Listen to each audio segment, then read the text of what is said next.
जी student, चलते हैं हम अपने फंक्शन की अकसाम की तरफ। तो सबसे पहले मैंने आपके सामने फंक्शन की जो टाइप्स लिखी हैं, उसके अंदर सबसे पहला जो फंक्शन है वो होता है इनटू फंक्शन। तो स्टूडेंट, यहाँ पे जब हम टाइप्स को डिस्कस करेंगे, उसकी काइंड्स को डिस्कस करेंगे, तो हरगिज ये जहन में क्वेश्चन नहीं लेके आना कि इसको चेक करें ये फंक्शन है या नहीं। तो वो फंक्शन होगा। जब हम उसकी टाइप्स की बात कर रहे हैं तो पहले उसका फंक्शन होना जरूरी है। उसके बाद उसकी क्या शर्त है कि वो इनटू फंक्शन है, उसकी तरफ चलते हैं। यानी इसकी डेफिनेशन लिखते वक्त सेम उसी तरह आपने पहले लिखना है कि let A and B be the two non empty set, यानी दो नॉन एम्प्टी गैर खाली सेट है।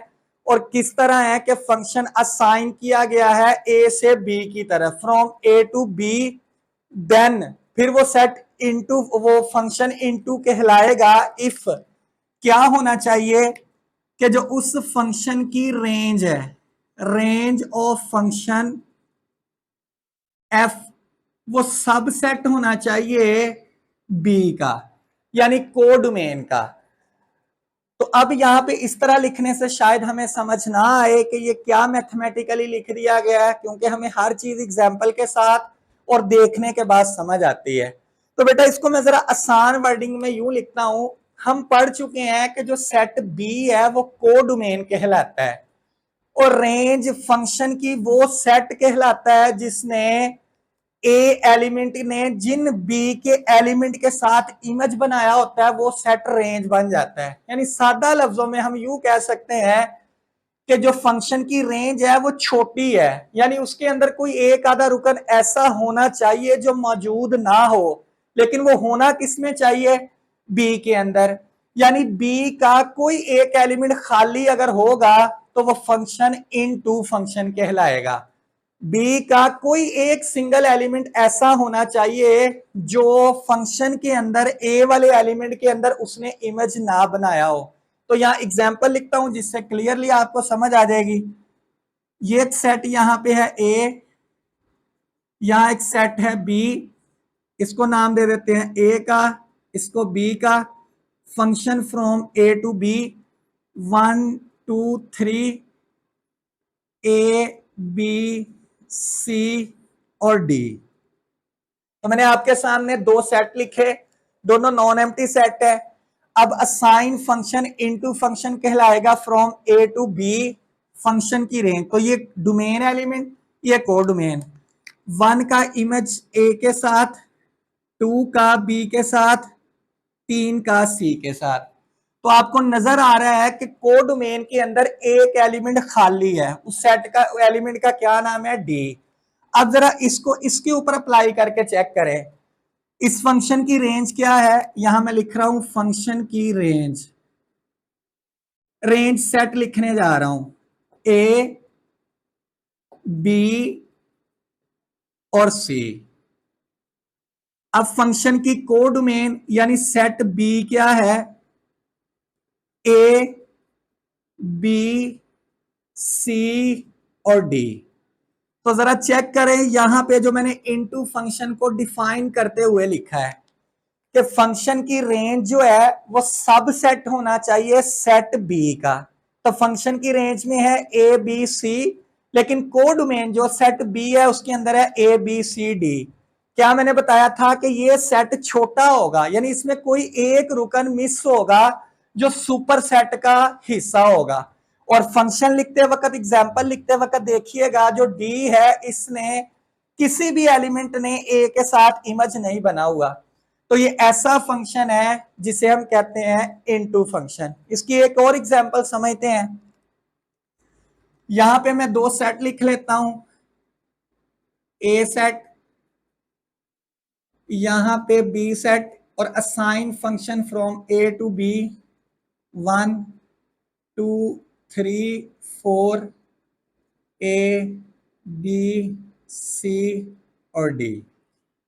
तो चलते हैं जी इसको समझने के लिए। 1 का इमेज जो है वो ए के साथ है, 2 का इमेज बी के साथ, 3 का इमेज जो है वो सी के साथ, और फिर 4 ने भी इमेज बना लिया सी के साथ। जी स्टूडेंट चेक करें आप, यहां पे भी सबसे पहले ये फंक्शन होगा, ये चेक करने की जरूरत नहीं है। क्योंकि दोनों नॉन एम्प्टी सेट हैं, ए के हर एलिमेंट का इमेज मौजूद है, वाजे इमेज मौजूद है, वाजे अक्स मौजूद है, और ए का कोई भी एलिमेंट जो है वो रिपीट नहीं हो रहा, यानी किसी भी बीवी के दो शोहर नहीं है। अब मैंने आपको क्या बताया कि फंक्शन की जो रेंज है वो सब सेट होना चाहिए कोडोमेन सेट बी का। तो चेक करें, codomain set A B C D है, यानी ए बी सी डी चार अरकान पर मुश्तमिल है। अब इसकी रेंज क्या है, ए बी और सी, यानी तीन एलिमेंट ने इमेज बनाया है, तो डी खाली है, तो ये भी फंक्शन जो है वो इनटू है। मेरा ख्याल है स्टूडेंट आपको इनटू फंक्शन की समझ आ चुकी होगी। अब चलते हैं नेक्स्ट फंक्शन की तरफ, दूसरी किस्म की तरफ। जी स्टूडेंट, दूसरी किस्म का नाम है, हम लिखते हैं ऑन टू फंक्शन।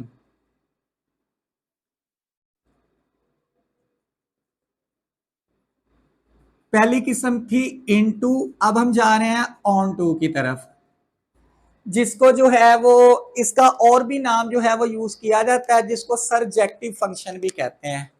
तो चलते हैं स्टूडेंट ऑन टू फंक्शन की तरफ। ऑन टू फंक्शन को समझने के लिए सेम उसी तरह पहले ये फंक्शन होगा कि let A and B the two non empty set and a function is called onto function if and only if. वो क्या कंडीशन है, सिंपल, बिल्कुल इनटू की तरह आसान सा है कि जो फंक्शन की रेंज है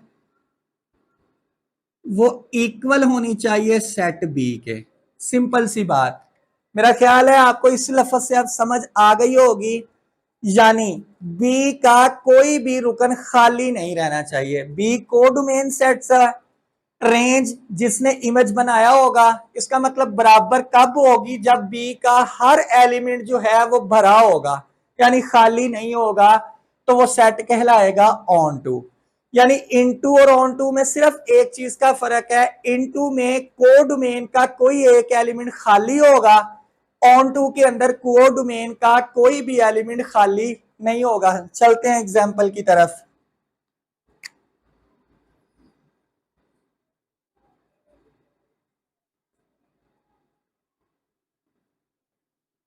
one two three, A B और सी।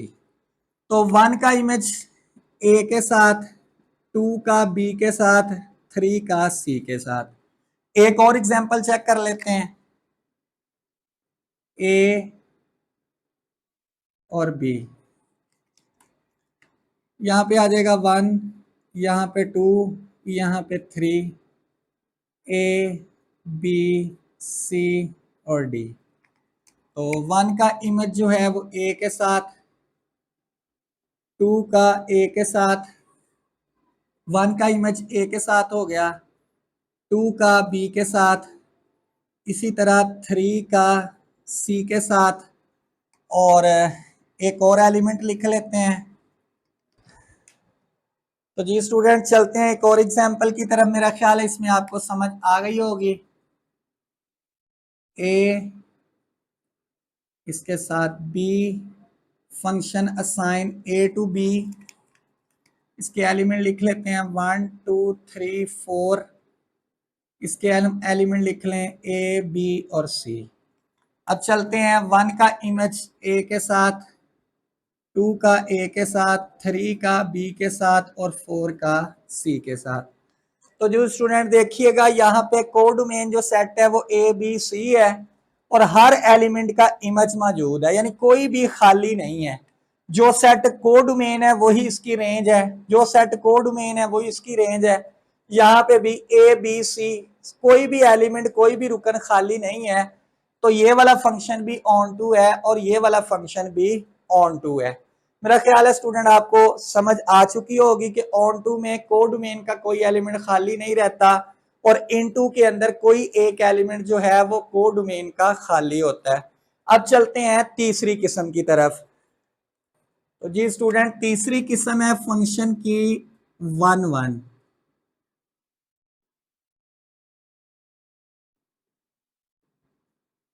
वन वन फंक्शन,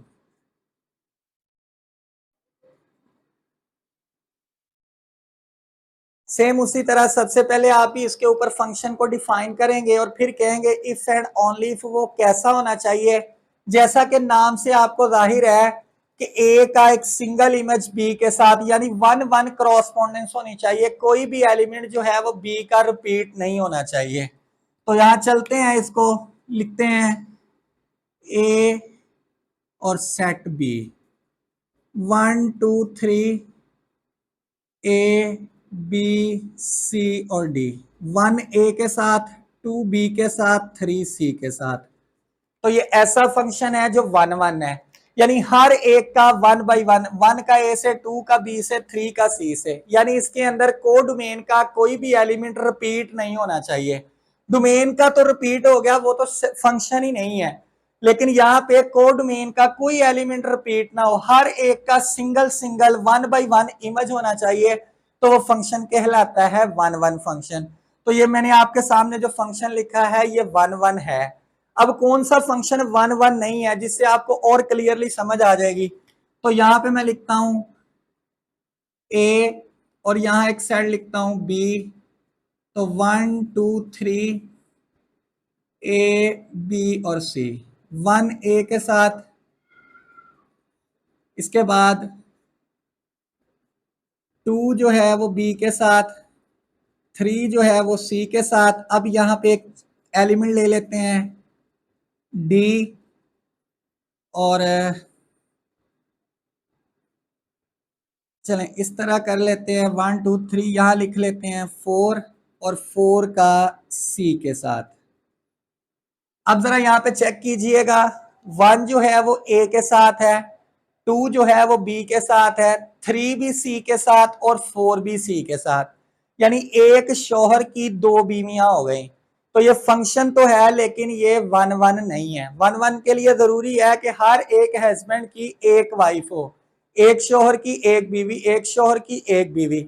अगर इसमें रेपिटेशन आ जाती है कि एक शौहर की एक से ज्यादा बीवियां हैं, तो वो फंक्शन है 1-1 नहीं कहलाएगा। जैसा कि मैंने आपके सामने ये एग्जांपल लिखी है, फंक्शन ये है लेकिन ये 1-1 नहीं है। इसी तरह ये भी फंक्शन है और 1 ए के साथ, 2 बी के साथ, 3 सी के साथ, और ये ऐसा फंक्शन है जो 1-1 है और ये ऐसा फंक्शन है जो 1-1 नहीं है। चलते हैं जी इसके बाद फंक्शन की चौथी किस्म की तरफ। तो जी स्टूडेंट, चौथी किस्म है फंक्शन की हमारे पास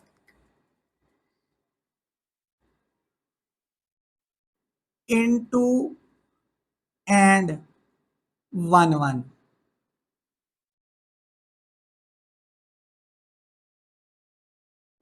यानी ऐसा फंक्शन जो इनटू भी हो और 1-1 भी हो, तो इसके लिए वर्ड यूज किया जाता है इनजेक्टिव, यानी जो एट अ टाइम दोनों का काम करे कि वो फंक्शन इनटू भी हो और 1-1 भी हो, तो इस फंक्शन को हम नाम देते हैं इनजेक्टिव फंक्शन। तो चलते हैं जी, समझते हैं कि इंजेक्टिव फंक्शन कौन सा होगा। मेरा ख्याल है बेटा आपको इन लफ्जों से समझ आ गई होगी। इनटू के बारे में हम पढ़ चुके हैं कि ये ऐसा फंक्शन होगा जिसमें फंक्शन की रेंज जो है वो सबसेट होगी कोडोमेन का, यानी बी का एक रुकन खाली होना चाहिए। और 1-1 के बारे में आप पढ़ चुके हैं कि इसके अंदर 1-1 क्रॉसपोंडिंग होना जरूरी है, यानी एक शौहर है उसकी एक बीवी, एक शौहर जो है उसकी एक बीवी। तो एट अ टाइम जो फंक्शन 1-1 भी होगा और इनटू भी होगा तो वो मिलकर दोनों फंक्शन कहलाएंगे इंजेक्टिव। तो चलते हैं स्टूडेंट इसकी एग्जांपल की तरफ।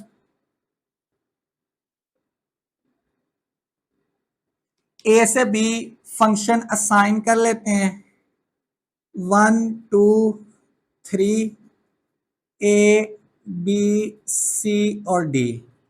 अब 1 का इमेज ए के साथ, 2 का बी के साथ, 3 का सी के साथ। अब जरा चेक करते हैं क्या ये इनटू और 1-1 दोनों कंडीशंस को सेटिस्फाइड करता है। इनटू की कंडीशन क्या कहती है कि कोडोमेन का कोई एक रुकन खाली होना चाहिए। तो देखें यहाँ पे डी जो है वो खाली है, तो ये इनजेक्टिव इनटू फंक्शन है। और 1-1 क्या कहलाती है, 1 का ए के साथ, 2 का बी के साथ, 3 का सी के साथ। तो जी हाँ स्टूडेंट, ये ऐसा फंक्शन है जो क्या कहलाएगा, इंजेक्टिव फंक्शन। वो फंक्शन जो एट अ टाइम इनटू भी हो और वन वन भी हो। तो चलते हैं जी लास्ट फंक्शन की टाइप की तरफ, जिसका नाम जो है वो है onto and one one function. यानी ऐसा फंक्शन जो at a time onto भी होगा और वन वन भी होगा। और इसका दूसरा नाम जो हम यूज करते हैं, इसको हम वन टू वन फंक्शन भी कहते हैं और बाइजेक्टिव फंक्शन भी कहते हैं। चलते हैं जी लास्ट किस्म की तरफ। जी स्टूडेंट, लास्ट किस्म है फंक्शन की वन टू वन। इसके लिए वर्ड यूज होता है onto and one one,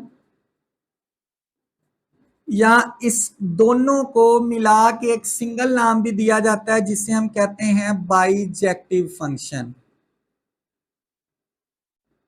तो ये नाम इनके यूज होते हैं, वन टू वन फंक्शन या onto and one one function, या इसका जो तीसरा नाम असल में इसका यूज होता है जिसे हम कहते हैं बाइजेक्टिव फंक्शन। तो मेरा ख्याल है स्टूडेंट आपको क्लियर हो चुका होगा कि ऑन टू फंक्शन हम पढ़ चुके हैं, जिसमें फंक्शन की जो रेंज है वो इक्वल होती है कोडोमेन सेट के साथ, यानी कोई भी रुकन खाली नहीं होता। और वन वन के बारे में हम पढ़ चुके हैं कि वन वन में वन क्रॉसपोंडिंग होनी चाहिए एक रुकन के साथ। तो इन दोनों को मिला के जो फंक्शन बनता है उसे हम कहते हैं बाइजेक्टिव। तो चेक करते हैं इसकी एग्जांपल।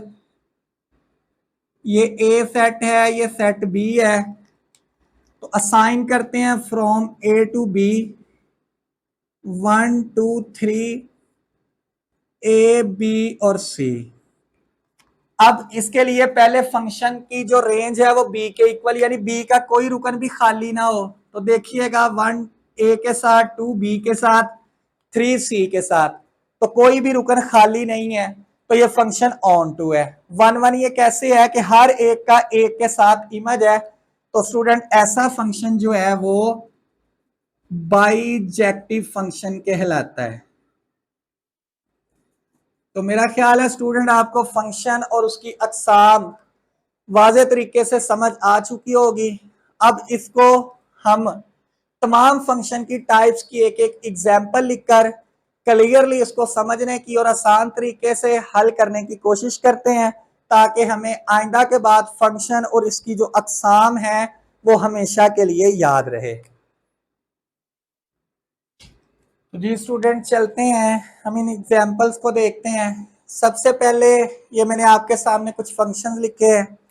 यहाँ पे 1 का ए के साथ, 2 का बी के साथ और 3 को भी बी के साथ मिला देते हैं। इसके बाद 1 जो है वो ए के साथ, 2 को बी के साथ, 3 को सी के साथ मिला देते हैं। इसके बाद 1 को ए के साथ, 2 को बी के साथ, 3 को सी के साथ।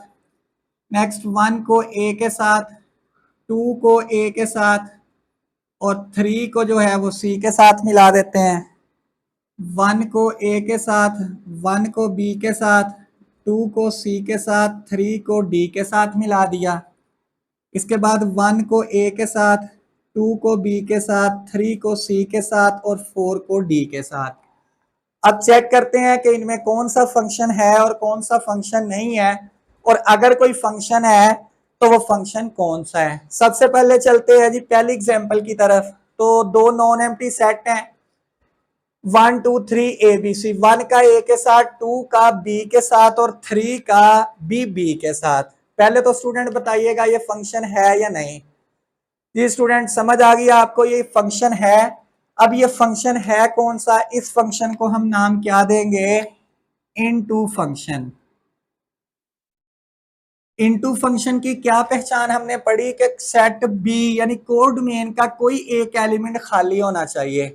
तो ये ऐसा फंक्शन है जो इनटू है। चलते हैं दूसरे की तरफ।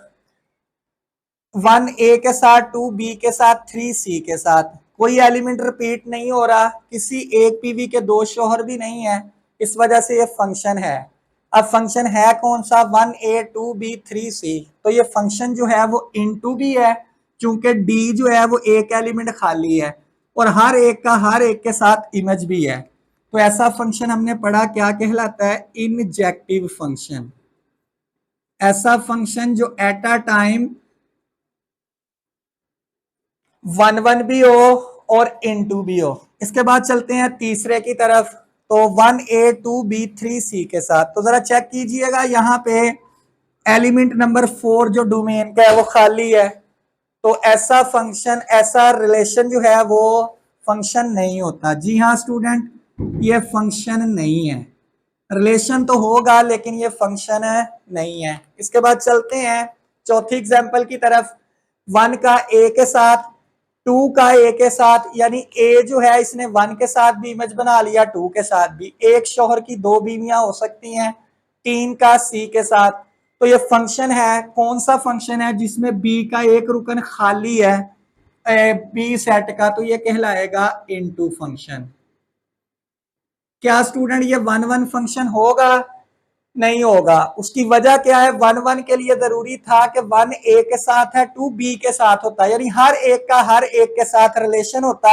इस वजह से ये इनटू तो है कि b जो एलिमेंट है वो खाली है, लेकिन हर एक का हर एक के साथ नहीं है। इस वजह से ये फंक्शन जो है वो 1 नहीं है। इनटू है लेकिन 1 नहीं है। अब चलते हैं चौथी एग्जाम्पल की तरफ, पांचवी की तरफ। 1 का a के साथ, फिर 1 का b के साथ। तो क्या हुआ यहाँ पे, एक बीवी ने 2 शोहर कर लिए जिसकी इजाजत नहीं है, तो इस वजह से ये फंक्शन भी नहीं है। अब चलते हैं लास्ट की तरफ। 1 का a, 2 का b के साथ, 3 का c के साथ, 4 का d के साथ। हर एक का सिंगल सिंगल इमेज भी मौजूद है और कोई भी b का एलिमेंट खाली नहीं है। तो कौन सा फंक्शन होगा? जी हाँ स्टूडेंट, ये फंक्शन ऑन टू भी है और 1 भी है। तो ऐसा फंक्शन कौन सा फंक्शन कहलाता है? Bijective function. तो मेरा ख्याल है आपको आज की वीडियो के अंदर फंक्शन और उसकी टाइप्स अच्छे तरीके से समझ आ चुकी होगी। वीडियो को, चैनल को सब्सक्राइब भी कीजिएगा, और आपको अगर ये वीडियो अच्छी लगे तो लाइक और कमेंट जरूर कीजिएगा। और जहां से, जिस पॉइंट से आपको समझ ना आई हो, मुझे कमेंट के जरिए बताइएगा, मैं आपको फिर समझा दूंगा। अगली वीडियो तक के लिए मुझे दीजिएगा इजाजत। अल्लाह हाफिज।